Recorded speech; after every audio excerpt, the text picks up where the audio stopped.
জুলাই বিপ্লবে যারা আহত তাদের প্রতি সরকার খুবই সহানুভূতিশীল এবং তাদের সুচিকিৎসার নিশ্চিত করার জন্য সরকার খুবই আন্তরিকভাবে কাজ করছে। তারপরেও কারো কারো মধ্যে কিছু কিছু হতাশা বা কিছু অস্থিরতা কাজ করছে। এটা তাদের বিষয়টা সরকার সম্পূর্ণভাবে সচেতন আছে এবং তাদের যাতে সুচিকিৎসা নিশ্চিত করা যায় এটা সরকার দেখছে। এ বিষয়ে ইতিমধ্যে অনেক কাজ করা হয়েছে। আপনারা এর মধ্যে হয়তো জেনেছেন সরকারের পক্ষ থেকে 30 জনকে বিদেশে উন্নত চিকিৎসার জন্য পাঠানো হয়েছে এবং তাদের পিছনে প্রায় 20 কোটি টাকার মতো সরকারের ব্যয় হয়েছে। এমনও আহত আছেন যাদের একজনের চিকিৎসার্থেই সরকার প্রায় 6 কোটি টাকার মতো ব্যয় করেছেন।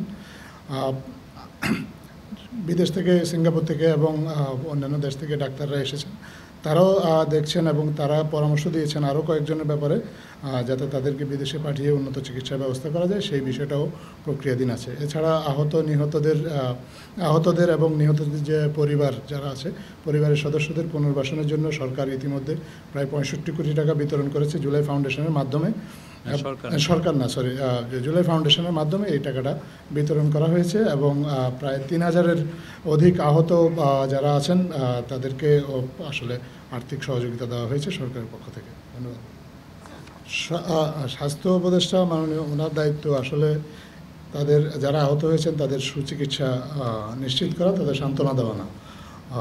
উনি তাদের সুচিকিৎসা নিশ্চিত করার জন্য যা যা প্রয়োজনীয় ব্যবস্থাগুলো নিচ্ছেন এবং এ বিষয়ে উনি মাননীয় প্রধান উপদেষ্টার সাথেও নিয়মিত যোগাযোগ রক্ষা করছেন। আজকেও উনি চিকিৎসার বিষয়ে যে অগ্রগতি আছে, যা জুলাই বিপ্লবে যারা আহত তাদের যে অগ্রগতিটা এসে উনি মাননীয় প্রধান উপদেষ্টাকে অবহিত করেছেন এবং তার কাছ থেকে এ বিষয়ে দিক নির্দেশনা নিয়েছেন। ধন্যবাদ। আমার মনে হয় কি, এটা আপনারা তো একটা সাইডের কথাগুলো শুনছেন, ঠিক না? আপনি শুনছেন যারা আহত তাদের পরিবারের সাথে কথা বলছেন, আপনার কিছু সমন্বয়কের সাথে কথা বলছেন।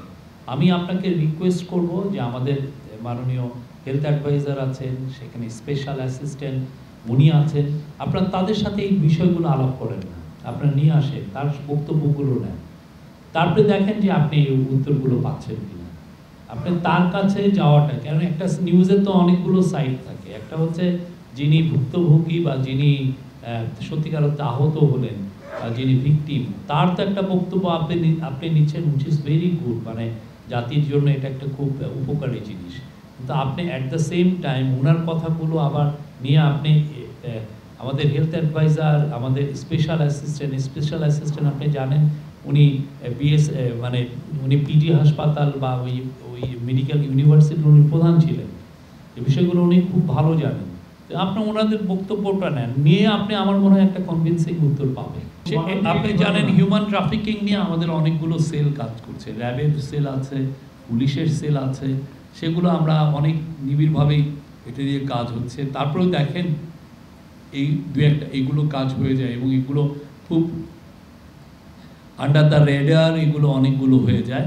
আমরা এটা নিয়ে আরও আমরা এটাকে আরও স্টেপ আপ করার চেষ্টা করছি যাতে বাংলাদেশের থেকে কোনোভাবেই যেন কোনো ধরনের হিউম্যান ট্রাফিকিং না হয়।